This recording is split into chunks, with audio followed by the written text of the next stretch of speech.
Why are LEGO forklifts so much fun? I'll tell you at the end of the video. Stay tuned. Hello, it's me, Mayo Hosko, coming to you at 60 frames per second in 4K resolution. No sugar, no filler, just real whole egg, and welcome to my channel.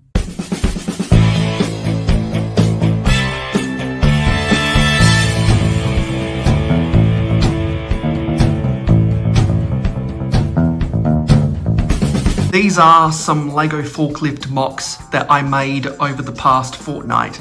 I had a bunch of forklift pieces in my inventory that I realized, you know what? If I have more forklifts than I probably need for my LEGO city, then I probably need to come up with a standard design for forklifts. And that's exactly what I did. I have a lot of forklifts. These particular pieces in particular, these are the third generation style of forklift forks, because they have the 4 wide forks, but they have the rubber band. The second generation also had the 4 wide forks, but they were spring loaded, and those were sold from, I believe, the early 80s to the early 2010s. The reason why they discontinued the spring loaded forklift forks is because the spring would often come out from under the clips at the top of the forks that would hold the spring into place. It would spring out and it would be easily losable. The rubber band technique, these are a lot more difficult to come undone. That comes with some negative effects, because when you have a rubber band, not a spring, there's more friction in the motion of pushing down on the forks to pick up a pallet of cargo. As these get older, the rubber band starts to get less spring, therefore it's not as hard to push down on the rubber band after 10 years, for example. The big thing everyone was complaining about when LEGO introduced the third generation forklifts is that the rubber band was way too stiff.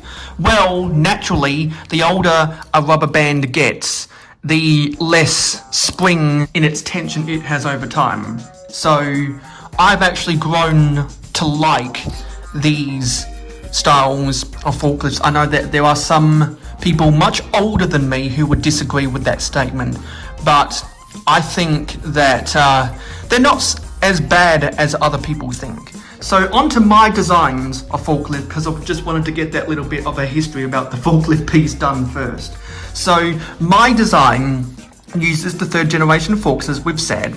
It uses the standard roll cage that we see on a lot of LEGO forklifts, obviously, and construction materials. But most LEGO forklifts nowadays are a hybrid between 4 and 6 studs wide. These are exactly 4 studs wide, bar the extra width that the tires. I specifically wanted the tires to be slightly wider than the body, because if I flip these upside down, they have the second generation of the standard axle pieces. Instead of the pins being directly parallel with the edge of the plate, actually get extended out by these triangle outdents to push the wheels out by about half a stud. If you have watched my previous videos about different LEGO vehicles I have built, for example, if you watch this video right here, then you know that I used these same wheels for my LEGO SUV mock. Well, these are the same from the SUV. The chassis is not all that complicated. It's a 2x6 plate, and then essentially another 2x6 plate, but in alternate colors, so that it can accommodate the forklift forks. There are special 2x1 modified hinge plates, which is why this looks like an extra 2x6 plate, but it's not. So the roll cage is attached via these Z-axis clips, which is on top of a 1x2 plate, which the clip connection goes on top of this 2x4 fender piece which sticks on to a series of plates using any combination that you would desire to get ourselves a 2x5 area. So that goes on top of there to cover up the front wheels. Because we have the hinged connection for the forklift forks, we can't use one of these fenders, so we have to stick an extra 1x2 plate and then just a standard 2x4 plate on top to give ourselves the clearance for these medium profile tyres on these standard wheels underneath here. You can see that the entire thickness of the body underneath the greenhouse of the forklift ends up looking like a 2x6 brick because it's the 3-plate depth.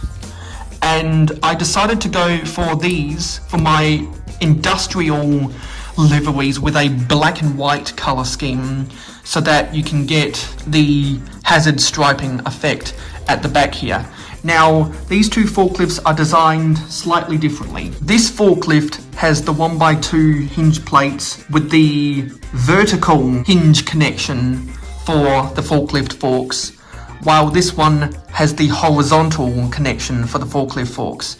Therefore, this one sticks out way more than this one, which creates two different design elements that affect the playability.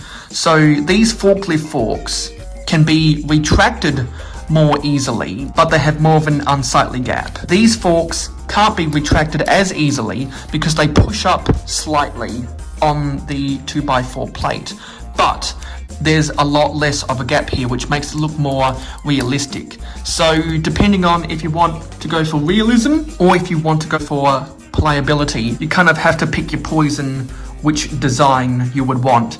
And if you do have a preference of which you think is a better design, either the closeness to make it more realistic or more spread apart to make it easy to play with, whichever your preference is, please let me know in the comments down below.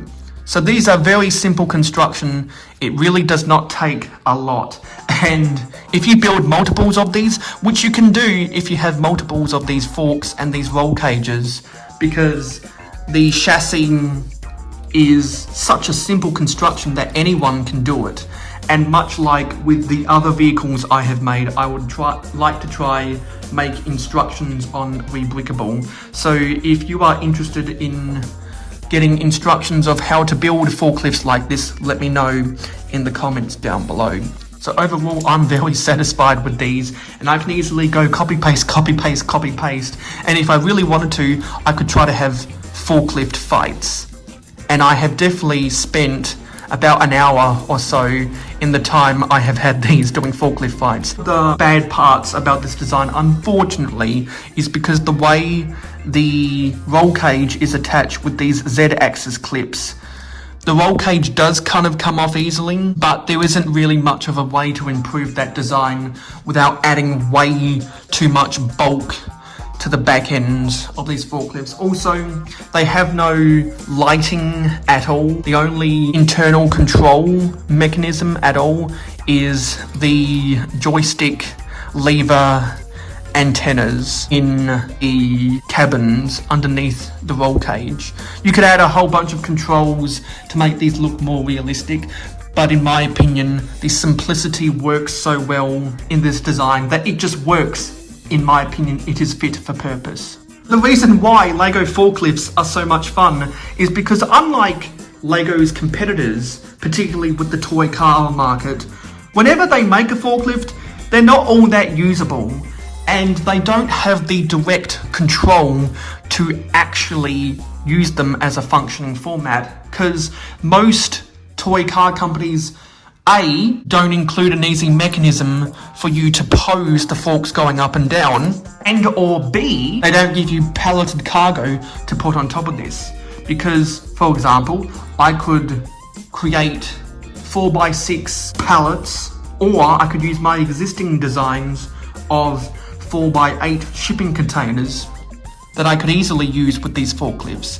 And if you have seen some of my videos about Lego trains, I have a whole playlist for trains on this channel.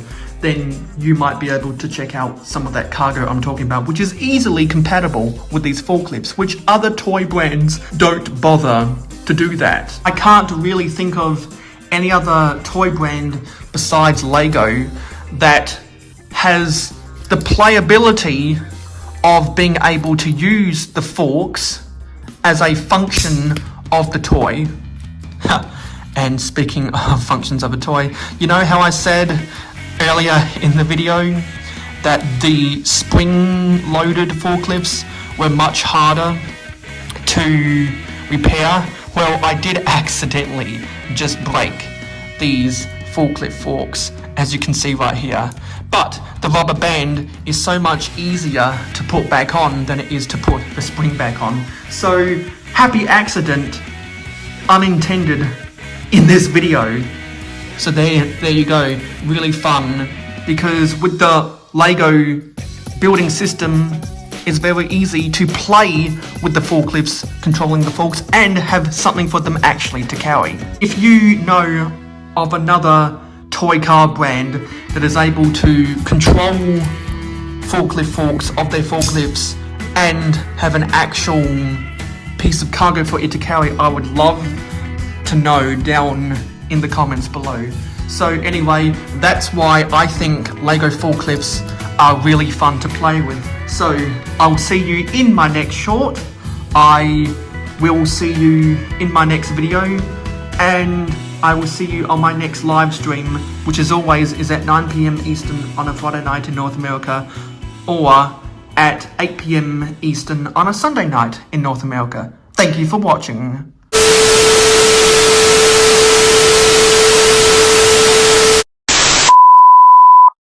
Why are Lego forklifts so much fun? I don't know. The big thing everyone was complaining about when Lego introduced the 3rd generation rubber band. No. If you know of another Thank you for supporting Mayo Hosko Media. Your viewership is very important to us. Tell YouTube you like us by smashing the like button. Let your thoughts be known in the comments down below. Never miss out on any more Lego content from us by hitting the subscribe button and ringing the notification bell. Stay tuned for live streams every Friday night at 9 PM Eastern in North America, and monthly city updates on the last Wednesday or Thursday of every month. If you like Minecraft and gaming streams, follow us on Twitch, Mayo_Hosko, no capital letters. Twitch streams every Saturday morning at 8 AM Eastern in North America. To be in the know, follow us on Instagram and Twitter at real_mayohosko. Have fun with us on our Discord server. Friend us on Facebook and join the fan club group. For business inquiries, email us at mayohosko@gmail.com. For historical inquiries, check out our website. For special community perks, including behind the scenes, voting rights, and early access videos, become an investor today by pledging to us on Patreon. Links in the description. Watch this video recommended to you, or check out this playlist if you missed any previous videos of the same genre. This has been Mayo Hosko, and I am a fan of old Lego. #AFOOL.